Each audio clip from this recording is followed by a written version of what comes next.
IFF TV podcast.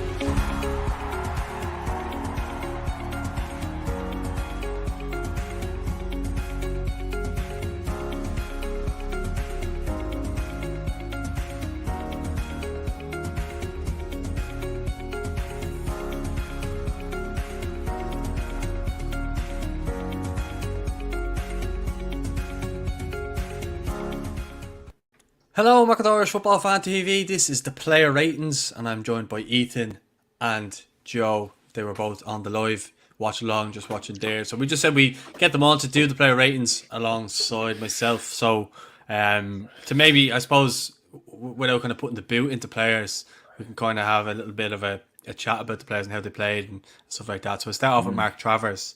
And for me, the ratings are all out of 10, of course. So, like, for me, I kind of wanted to give him a 6, but because of the mistake, I'm gonna have to give him a 5.5. I thought, other than the mistake, he didn't really do a whole lot wrong, but ultimately that mistake is gonna decrease your ratings anyway. Again, as I said, like, from to come in such a momentous game, it was a huge game. Let's not lie. I mean, everyone was kind of looking at it going, this is a game we had to get a result of, and he was just thrown in the deep end. So I think largely for his performance, he was good, but ultimately, that's what I'm going to have to give him as a 5.5. Unfortunately, he seems like a great lad, and I hope he can. I hope he can come back from this. I'm not really saying that, like, he didn't really let the mistake falter the rest of his game. I thought he really got on with things and stuff like that, and took it like a man. So hopefully, that's just the making of him from here on in, and hopefully he can go better. But I'm just going to give him a 5.5. What about you, Ethan? Yeah, I'd probably agree. I just think, like you said, you get a 6 for, I guess, by default for doing everything, fine.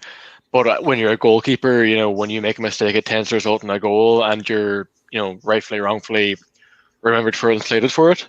So I think, he did kind of well enough. His distribution was okay. He seemed to be, apart from that moment, he didn't really wasn't overtaken by the occasion. He seemed comfortable. He seemed, able to command his defense. He was happy enough out there, but obviously you can't, really, for that mistake, you have to take off, a point or half a point. So I'd say probably 5.5 is fair enough. Yeah, I'm gonna go with 5. I just think for the fact that it's so clear. I completely respect the fact that, like, we have to understand where he's coming from. The fact that he hasn't been playing football this year, and that he's so young, and he's our third choice goalkeeper who's been thrown in at the deep end the last minute. But, like, it was kind of such a clear error that he made that, unfortunately, that goal led to us going 2-1 down, which heads dropped as well, then led to us kind of going 3-1 down as well. So for that, I'd say 5, unfortunately. Yeah, I can see where you're coming from, because when we saw the goal happen in live play, we were kind of thinking, going, oh no, what are you doing? Get back on your line. Because Darragh O'Shea, I think, could have probably just led him to the touchline. Mitchell was just that fast, you know what I mean? Yeah, like, I think it's an error on his part, and I think at international level you won't get away with that. I think maybe a championship level you might, but in saying that, I think he was punished. So I think overall it's a 5.5 for Mark Travers between the two of us. Yeah, well, yeah, but like you said, he's a young player and he's a keeper. So if Malumbi makes a mistake in the middle of the park, the defense is there to maybe kind of drag him out of it, and kind of let him away with it. Whereas if you're a keeper and you make a mistake, it all comes down to you. So I think he'll be fine. He'll learn from it. That's, the kind of most important thing, but it's just disappointing for him on his debut. Yeah. His debut is kind of... No, not his debut. Yeah, but his professional debut, like his competitive debut. Yeah, competitive debut, sorry. Okay, well, it's 5.5. Moving on, then I suppose we'll bring it to right-sided centre-back, Seamus Coleman. It's a difficult one. I thought Seamus Coleman had a really good game, but then you kind of balance that up with a defence that conceded 3 goals, and how do you kind of weigh that up in terms of, again, we spoke about Travers making one mistake. I don't think Seamus did make a mistake. He probably was lucky not to give away a penalty, but other than that, he slipped. But other than that, I thought he was very, very solid. Very good to have him back. I thought he led our team very well to a certain point, to probably when Malumbi went off. But I think if you're kind of looking at it, I think a 7 for Coleman would be fair enough, and I think if the 2 goals hadn't gone in, he could have probably been an 8. in my opinion. I thought he done really well. It was great to have him back in the team, and he was playing a position that he's not largely known for playing in. He kind of just does it, filling in more so for Everton. So, Ethan, what would you give him? And yeah, not to just kind of copy you again, but I think 7's fair because although they shipped 3 goals, and when you're a defender, that's what you're judged on mostly. There were a lot of times that he maybe won the ball back after a little like scramble in the box or a little like loose ball on the wing, and dealt with it. Whereas that's something that kind of we maybe lacked, and he was able to kind of command those situations and keep the ball, and kind of start the attack from there. So that's something I think has to be taken into account. And again, he was our captain. He didn't do anything wrong again. So I think 7's fair enough. Yeah, I'd be 7 as well. I don't think 3-2 is an accurate portrayal of what the game was. I think all 3 goals came from individual errors, and it wasn't from a lackluster defense that wasn't playing magnificently throughout the game. So I give a 7. I think the only reason I'm bumping him down to a 7, which I would have given him an 8, is just the fact that he nearly gave away a penalty, which was from a slip, but it still happened. So I'd say for me 7 is fair. I'd hate to hear what you'd give him if he actually did give away a penalty. But anyway, minus. Kieran Clark, I'm going to go for next, and I'm going to give him a 5. I think he was at fault. I really do, especially the last goal. I think he could have done a bit more.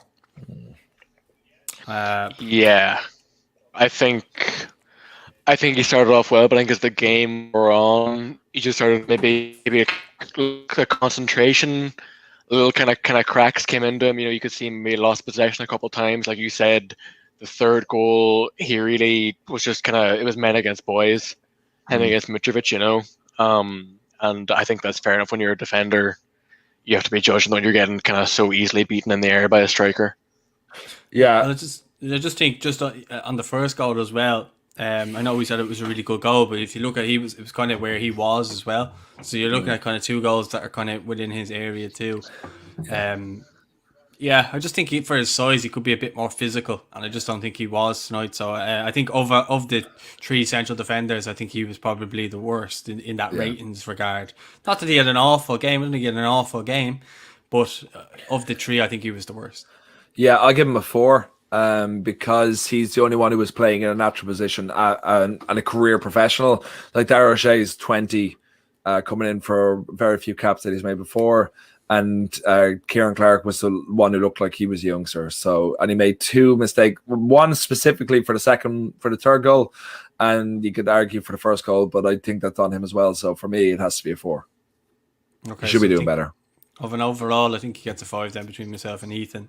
On that, so that's fair enough. Darragh O'Shea, I think similar to Coleman, I think he had a good game. He defended really well, especially in the first half. I think in the second half he fizzled out a little bit. Maybe it was down to the fact that we were kind of getting broken down a lot, and he was maybe getting exposed a good bit by the midfield, especially after that hour mark.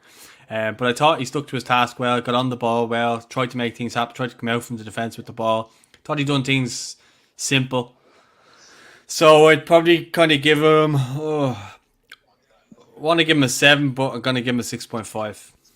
Oh, okay. Yeah. Look, it's a tough one. When you're kind of dealing with defenders and you ship 3 goals, whether that's their fault or not. Although I was very impressed with him. I think he actually played like he'd been playing internationals for 10 years. He was, fantastic.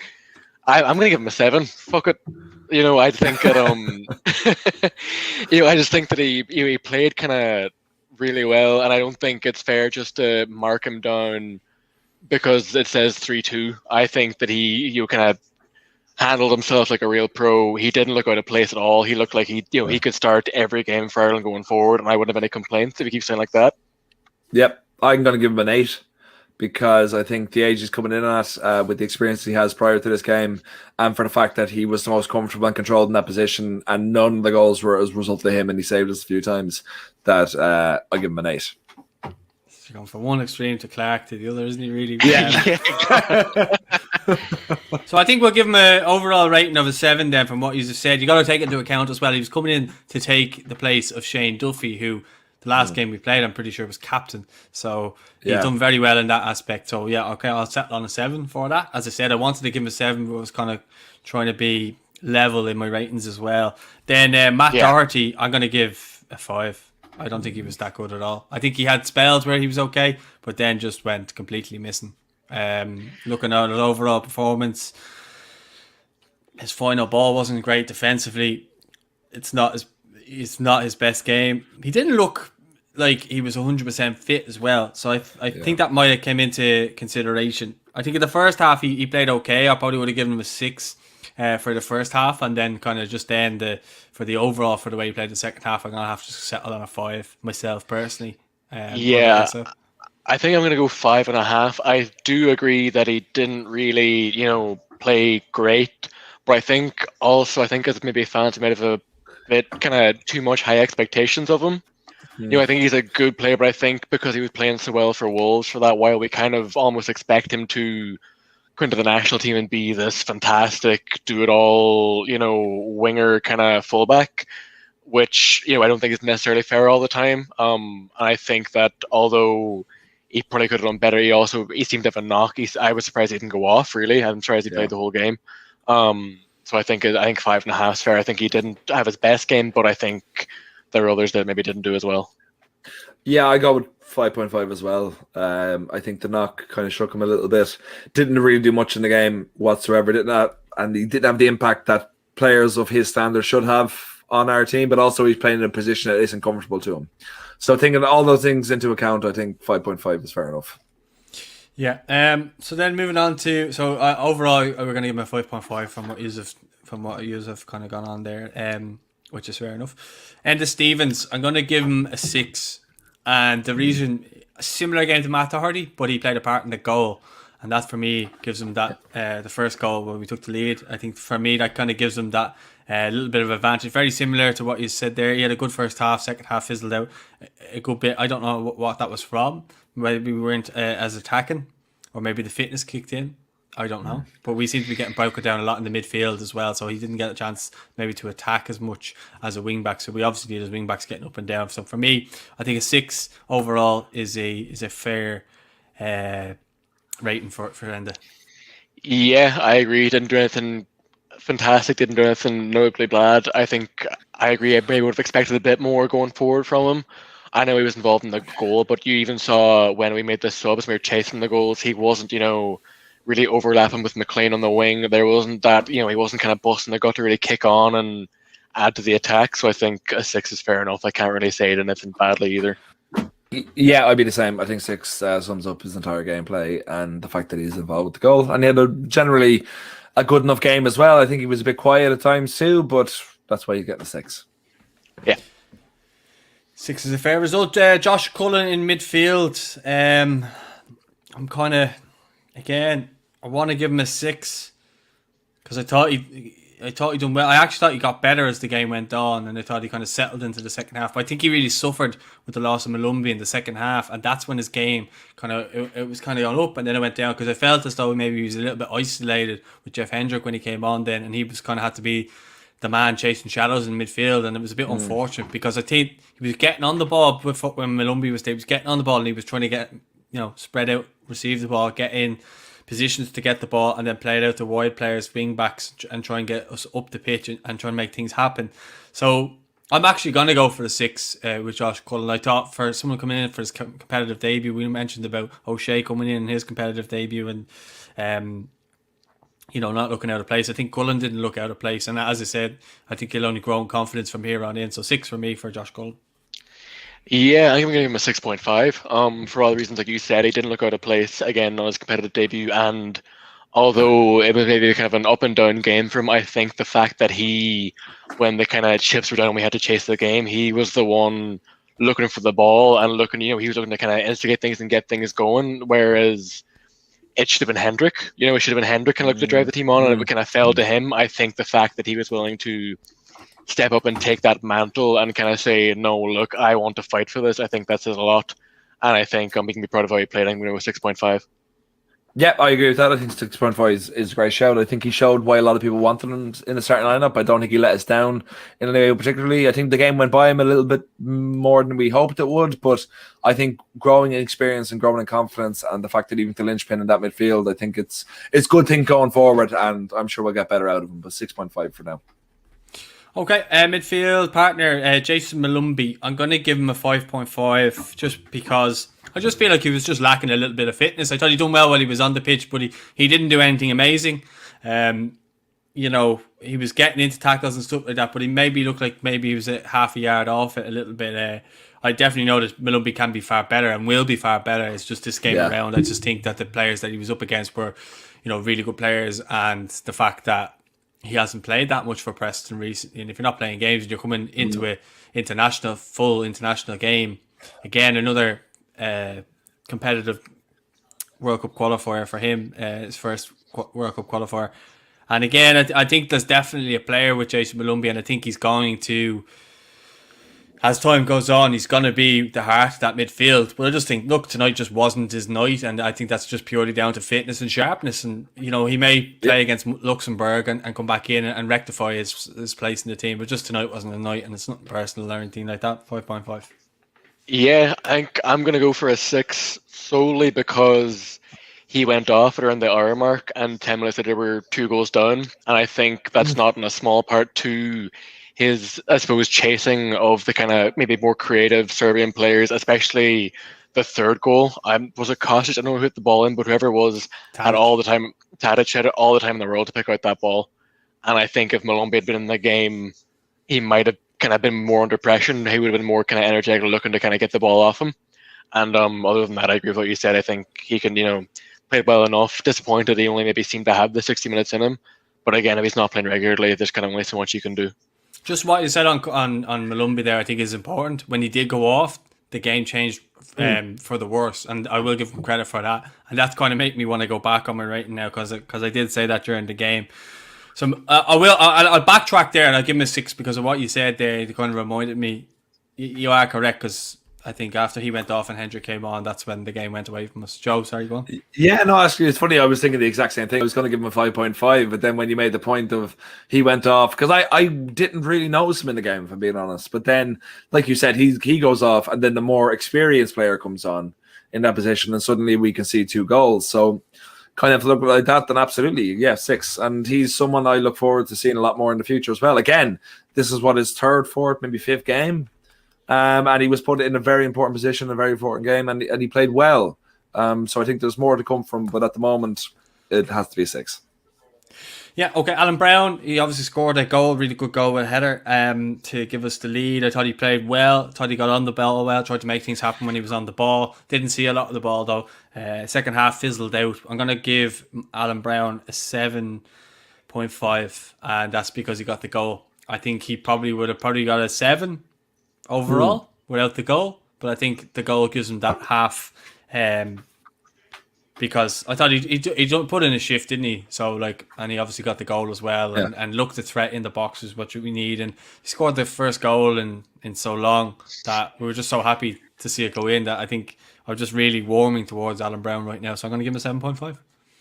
Yeah, I think I'll maybe a bit harsher and give him a 7. I think that he was great for the goal. Kind of when we saw the replays, he set a lot of it in motion. He played Enda Stevens out in the wing and then got into the box to finish it, and it was a great header from him.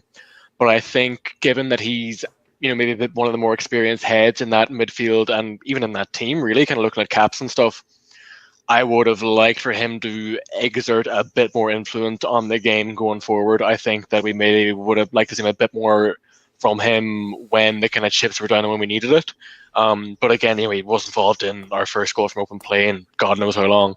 So I don't want to be too harsh on him. And he played well. He needed that kind of goal almost, not even half to atone, but I think the Slovakia game maybe left people a bit kind of sour on him. So I'm glad he got that, and he was able to kind of be involved in a goal and show that he can be good and come good for us. But I think I would have liked to see a bit more in the second half. I personally want to give him like a 20 out of 10 for scoring a goal from open play, not from a free kick, not from a corner. But I'll give him. I think I'll go with a 7 because he was kind of silent throughout the whole game. He didn't have much of an impact, but the goal obviously boosted up a bit more. But you want more from him. I realize he's playing League One football, but he's still playing week in week. Championship football. Is he playing? Who's? Oh, sorry, no, I was mixing up with Alan Judge. Sorry, in my head. Sorry. But he's playing. Yeah, look, he's playing week in, week out. He's highly related. He's a very creative player. So I wanted more from him, and hopefully we'll see that in the coming games. But he got us a goal, which I'll love him for the rest of my life for. But I think 7 is the best I can give him. And what did you give him, Ethan? I give him a 7 as well. Yeah. Okay, and I gave him a 7.5. So you've gone for 7, so I'll have to settle on 7 for him. Callum Robinson, I'm gonna go, and I'm probably gonna give him my man of the match, and I'm gonna give him an 8, just because I felt like he was the most lively. He obviously has the assist for the goal. It's funny that we're giving someone who scored got an assist more than that I am more than the goal scorer. But I just thought he was an actual constant threat throughout. And he hasn't really played that much football with West Brom. From to come in and play a full international game, and just when he was on the ball, you always felt like something was going to happen, especially after he got the assist. And I think the more the game went on, I think he was just constantly causing problems for them. So I'm gonna give him an 8. I thought he had one of his best games for Ireland tonight. Yeah, I'd agree. I think I'll probably give him an 8 as well. I think I was really impressed because, like you, I didn't expect him to maybe kind of get on the ball so much, and I think a lot of what we're trying to do, we need someone that's willing to maybe, kind of take risks and create chances and come and try and get the ball and try and make things happen. And he did that all game. He got a couple of, free kicks from winning the ball. He was doing all the kind of hard running in the channels. He, great cross in for that, for the Alan Byrne goal. And he could be very proud of how he played tonight. I was bigging him up throughout the game. I thought he was fantastic. He came into the game, like you said, he hasn't played that much for West Brom, but he came with a lot of confidence, and he tried to get on the end of every ball. So, absolutely, I give him an 8. I think he was the man of the match, and I think he ran himself into the ground. That's why he got substituted off, and he would have got a huge ovation from the away end if there was fans there. Yeah. I can edit this out.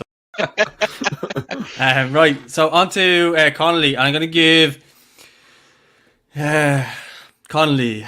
It's a tough one because I felt again when he went off, we lost something because that's when they start coming on to us. I think that his pace in behind was what teams were fearing. So I have here 6.5 written down, but I think that may be generous. So I think I'm gonna backtrack on that and give a 6 maybe. But I do think he won us free kicks when we needed to, took the pressure off us at times. But again, maybe suffering from a lack of a game time, and I think that's why he went off after the hour mark. And as I said, that's when they grew into the game. So 6 for me for Connolly. I think I might be a bit more harsh and go for a 5.5. I just think that compared with Robinson, we'll say, and the kind of the running and the kind of willingness to get involved in the play he did, Connolly was just found wanting a lot. I think anyway, he won a couple of free kicks and stuff, but that was, that's not easy enough done, but there wasn't really enough in terms of kind of actually causing an attack and threat for me. And it might be harsh, and I really, really want him to come good, and I think maybe if he can get more of a kind of run in Brighton and a bit more, a couple of goals to get confidence up, he can. I just think that I maybe expected a bit more from him. Yeah, that's fair enough, and he is our talisman. Who he has some really look again. He's 21. Do you know what I mean? And he's highly rated, and people love him in Brighton. But he needs to start making an impact, and he needs to start doing more than just getting us free kicks. So I think 5.5 is fair. I don't really know what we are trying to get from him, but I hope we get from it soon because he's kind of flattered to deceive so far. So hopefully something happened for him soon. Okay, so he's setting on a 5.5 for Aaron. Okay. Then the subs, we'll just go through the subs as a kind of group collectively. I think Hendrick for me gets a 6, and that's being generous. I don't think he'd done anything wrong or right in the game. He was just average when he came on. He didn't really do anything. Although we did concede while he was on the pitch. Yeah, so I think there was a whole Malumbi thing that when he replaced Malumbi and Malumbi was a miss, but I think you can't really blame him for anything. But he just didn't really, again, when we needed someone to step on and step forward, he just didn't really do it. So disappointing. Awesome boy, Then Shane Long. Sorry, did you want to give a rating there, Joe? No, I agree with that. I give him a 5. I give him less. I just think you're looking for experience. You're looking for a Premier League starter, and he just continues to do nothing. So, at the best you can give him is a 6. But I think anything below that would be more accurate. Okay. So Yeah, I might agree. Yeah, I think just to move it on, I think I'll agree. But I think given maybe the influence a couple of the other subs had, and given Hendrick was on for half an hour, I think that's a fair point. I think that 6 is maybe too generous, all things considered. Yeah. So what are we going for? 5.5? 5.5, I would say. I'd say 5, but 5.5. I'll let you away with 5.5. Okay. Yeah, I think meet in the middle. I think, yeah. Okay, Shane Long, I'm going to give a 7 to. He obviously had that little bit of awareness to create that second goal. Didn't get long on the pitch, but I think the contribution that he did make gives him a 7 because, as you mentioned at the start, by default, you'll generally get a 6 if you make something happen. If this was FIFA 21 and he come off the pitch after getting an assist, he'd probably get a 7 anyway. So I think a 7 is fair for Shane Long. It'll give him a bit of confidence, and it may give him Stephen Kay, something to think about for the next game now. Do we, don't we play him? Well, I give him 7.5 because for the quality of the assist, for the awareness, it wasn't just a cross into the ball and into the box and a header. It was the awareness to know that Collins was to his left and to dink it to the side. I give him 7.5 for that. And he ran everything, as he always does. Like, he runs down every single person who's on the ball. So I give him 7.5 for that. Yeah, I think it's a 7 for me. I think that assist was fantastic. He ran it, and also just the awareness, just that little slight touch that didn't go too far, fell right into Collins' path, which is fantastic, really. But I think again, he only did so much as well. I think 7.5 is maybe he was kind of up Callum Robinson territory. So yeah, it's very generous. Then just on to the last 3 that came on. We suppose we probably just do them together just to wrap up. So Brady for me gets a 6. McLean gets a 6 for me. They tried to make things happen. Not a whole lot happened. They didn't do themselves any harm at the same time, but they didn't get really that much on the pitch. I think they came on the 80th minute, or maybe it might have been the 75th. I can't remember now. But I just think that they get a 6, and for me, Collins gets a 7.5 because he scored the goal and he was there to score the goal, and maybe gave us a little bit more of an outlet when he did come on. And because at the point before he came on, we were really under the caution, didn't really look like doing anything, and I think Stephen Kenny brought on them to try and change the game, and he changed his whole system to try and get us back up the pitch, and we got a goal out of it. So 7.5 for Collins and a 6 for Brady and McLean for me. I'd agree with the first 2. I think I'd give Collins a 7. Again, I think it was a good goal, but also was put up on a plate from Shane Long. So in a similar way that I don't think I'd want to give him a higher rating for kind of. He still scored the goal, obviously, but I think Shane Long kind of did most of the legwork on it. So I think 7's fair enough for me. Yeah, I give Collins 7, Brady 6, and McLean 4 because I absolutely adore James McLean, but he is. At his age, like that, he's no creativity. There was the amount of balls that there was, I think, and Stephen doing an overlap. There was so much stuff that was happening where he just went and just tried to hoop the ball in the box. There was no creativity. There was nothing. So I have to give him a 4. I don't think he should be someone we're touching on at all at this level. And this is not me having a go at him. I love James McLean as a human being and everything he's done for us so far. But I think his time as an international is done and has been done for a while. So for me did absolutely nothing when he came on. So me giving him a 4 genuinely is being generous. Anything to add to that, Ethan? I think it's a bit harsh personally. I don't think it was his best game, but I think if even him looking to put crosses into the box, it's not the most creative, but it's not as if we had kind of runners through the middle. I think that when we have Collins on and Long in there that are able to kind of win headers, I actually don't have a problem with trying to put balls into the box as opposed to aiming at only Aaron Connolly during the game. That's my thoughts on it anyway. I'm not. But I would say he just created nothing. Like, he's supposed to be, for a long time, he was our main guy. He was our talisman. He did so much. I'm not taking away from that. But when he came on, it was literally he looked up. If he couldn't run at a player, which you can't do anymore, he can't run at anyone. He just hoofed the ball in. And it wasn't even a case of like, let me see, can I get around the man? Let me see, can I touch to someone else that's closer to me? It was all about him. It was all about just getting the ball so he could be the guy that did the assist. So unfortunately for me giving him a 4 is far beyond what he deserves. His time is done. I love him. And I don't want anyone to come at me saying anything differently. I think he's an amazing human being and everything he's done for us is brilliant. But he is not at our level anymore. And that's just it. And he showed that tonight. I think it might be a little bit harsh, but that's your opinion, and we have to respect that. So you don't have to respect it. You don't have to respect it. I'm going to stick with 6. I don't think he actually, when he came on, I don't think he done that much wrong. I don't think he was helped by. I had said during the game that I don't think Enda Stevens was overlapping to create that space for him to drive into and then maybe get balls in. But he didn't have a lot of time to make things happen, and it's hard to get a good rating when you're coming off the bench unless you're Collins or Long or whatever who actually contributed in a goal. But look, that's the player ratings. Let us know your thoughts in the comments, and whether you agree, disagree, or whatever, let us know. Don't forget to subscribe. Don't forget to like the video. I'm going to speak to you all soon. Thanks for watching.